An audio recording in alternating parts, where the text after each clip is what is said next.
یہ ذکر ہی نہیں کرتے اللہ کے رسول نے حسین حسین کا مرتبہ کیا بیان کیا. آج میرے تمہارے لیے تو حسین ایک نام ہے، مگر اس صدی کے لوگ تو جانتے تھے کہ یہ رسول اللہ کا کیا تھا. حضور کس طرح اپنے پہلو میں بٹھاتے تھے، دعائیں کرتے ہیں اللہ میں حسن اور حسین سے محبت کرتا ہوں، تو بھی ان سے محبت رکھنے والوں سے محبت کر. اور یہ بھی کہا کہ یہ دونوں جنت کے سردار ہیں اور ان کا باپ ان دونوں سے بھی بہتر. اور یہ بھی کہا کہ ان کی ماں فاطمہ جنت کی عورتوں کی سردار، اس لیے جنت کے سردار. حضور کے زمانے میں تو بچے تھے، کیا کارنامہ انہوں نے کیا کہ حضور نے یہ سرٹیفکیٹ دیا.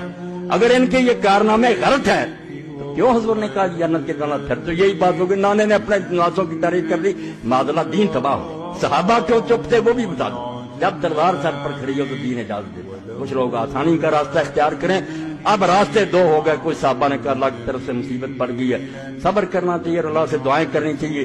امام حسین ابن زبیر نے کہا نہیں ہے کوئی راہ نہیں ہے، عظیمت کی راہ یہ ہے کہ میدان میں آنا. اس لیے جن میں غیرت تھی وہ اٹھ کھڑے ہوئے. بجائے زندہ رہنے کے مرنا بہتر ہے. اور اگر تم بزدل ہو، چوہے ہو اور بلوں میں گھسے ہوئے ہو تو اللہ کے لیے حسین کو نیچے گرانے کی کوشش نہ کرو کہ وہ بے وقوف تھا، لوگوں کہنے میں آ گیا. نہیں، وہ دانا تھا، وہ کوفہ میں رہا تھا، وہ ایک آدمی کو جانتا تھا کہ یہ کیسے آدمی ہے. وہ اس کے باپ کے صحابی تھے، ان کے بارے میں اس کو کوئی شبہ نہیں تھا. اور نہ انہوں نے کسی نے دھوکہ کیا. یہ تاریخ کی کتابیں جو کورسز مل گئے ان کو آگ لگا دو. جو کوفہ والوں کو بدنام کرتے ہیں وہ خالص اور مخلص تھے اور انہوں نے بعد میں بدلہ لینے کے لیے اپنی جانیں دی. تم بکواس کرتے ہو.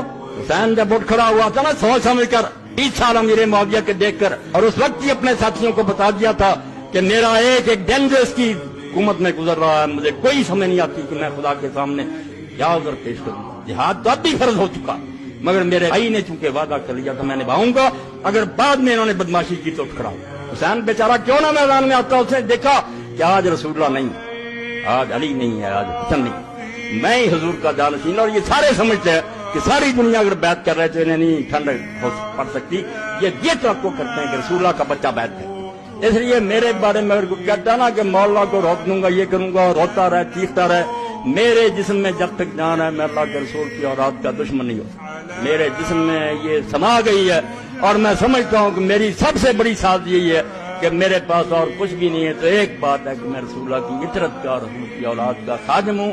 ان کے پاؤں کا گرد راہ اپنے آپ کو سمجھتا ہوں اور یہ کوئی جذباتی بات نہیں.